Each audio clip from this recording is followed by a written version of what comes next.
ذہنی صحت کے بارے میں بہت کم بات کی جاتی ہے، اور چونکہ اس کے اوپر کم بات کی جاتی ہے اس کے متعلق بہت سارے مفروضے ہوتے ہیں۔ میری آج کوشش یہ ہوگی کہ میں آپ کو اس کے بارے میں تھوڑا سا کلیریفائی کر سکوں۔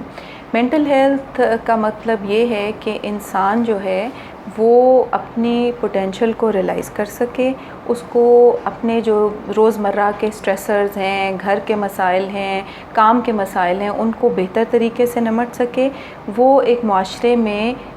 کارآمد انسان کے طور پر کام کر سکے، اور اس کو جو بھی اپنے احساسات اور جذبات ہیں ان کو بہتر طرح سے نمٹ سکے اور بہتر تعلقات اپنی زندگی میں بنا سکے۔ اس کے علاوہ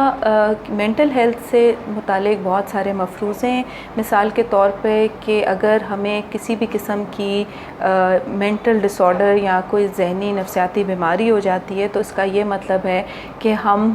ویک لوگ ہیں یا ہم اپنے آپ کو کنٹرول نہیں کر پائے۔ یہ ایک بہت بڑا مفروضہ ہے۔ مینٹل النیسز جو ہیں، ڈس آرڈرز جو ہیں، وہ کسی شخص کو بھی ہو سکتے ہیں۔ اس کی کچھ ریزن جو ہیں وہ ایک طرح سے جینیٹک بائیولوجیکل بھی ہو سکتے ہیں، اور اس کے علاوہ کئی دفعہ حالات و واقعات ہمارے ساتھ ایسے ہو جاتے ہیں جو کہ ہمیں ولنریبل کر دیتے ہیں کہ ہمارے ساتھ کوئی نہ کوئی مینٹل ہیلتھ کا ایشو ہو جائے۔ اس کے علاوہ یہ سمجھا جاتا ہے کہ جن لوگوں کو ذہنی بیماریاں ہیں تو وہ جو ہیں اکثر لوگ انپریڈکٹیبل ہوں گے یا وہ پرتشدد رویہ رکھیں گے۔ بہت دفعہ دیکھا گیا ہے کہ بدقسمتی سے اگر کسی کو ذہنی مسئلہ ہے تو لوگ اس کے خلاف ڈسکریمنیٹ کرتے ہیں اور اس کے ساتھ پرتشدد رویہ رکھتے ہیں۔ بڑے کم لوگ ہیں جو کہ ایگریشن شو کرتے ہیں۔ یہ ایک ہمارا بہت بڑا مسکنسیپشن ہے۔ اس کے علاوہ یہ سمجھا جاتا ہے کہ اگر ہم بات کریں گے تو اس سے ہمیں کوئی مدد نہیں ملے گی، یعنی کہ جو تھیراپی کا پروسیس ہے جس میں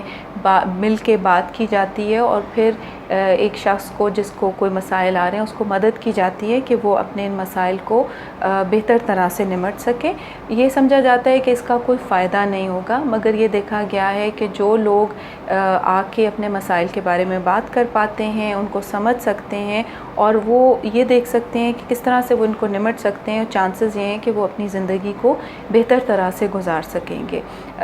یہ کچھ باتیں ہیں جو اگر ہم اپنے ذہن میں رکھیں اور ہم اگر اپنے ارد گرد بھی دیکھیں کہ وہ لوگ جو کہ بہت زیادہ پریشان رہتے ہیں، سو نہیں پا رہے، نیند کے مسائل ہوتے ہیں، چڑچڑا پن ان میں نظر آتا ہے، بہت زیادہ فریکوینٹلی جو ہے وہ پہلے جو کام کر سکتے تھے اب نہیں کر پا رہے، تو ہم ان کی مدد کر سکتے ہیں کہ اگر ہم ان کو گائیڈ کر سکیں کہ مینٹل ہیلتھ کا بہتر ہونا کیوں ضروری ہے اور کس طرح سے وہ لوگوں سے مدد لے سکتے ہیں۔ میں ایک اور آخری بات بھی کہتے جاؤں گی کہ ہم یہ سمجھا جاتا ہے کہ عموماً مینٹل ہیلتھ کے جو مسائل ہیں وہ بڑوں کو ہوتے ہیں، بچے اور نوجوان جو ہیں ان کو اس طرح کے کوئی مسئلے نہیں ہوتے۔ تحقیق یہ دکھاتی ہے کہ بہت ساری جو ذہنی بیماریاں ہیں ان کا آنسیٹ جو ہے وہ ٹین ایج میں ہوتا ہے، اسی لیے بچے اور جو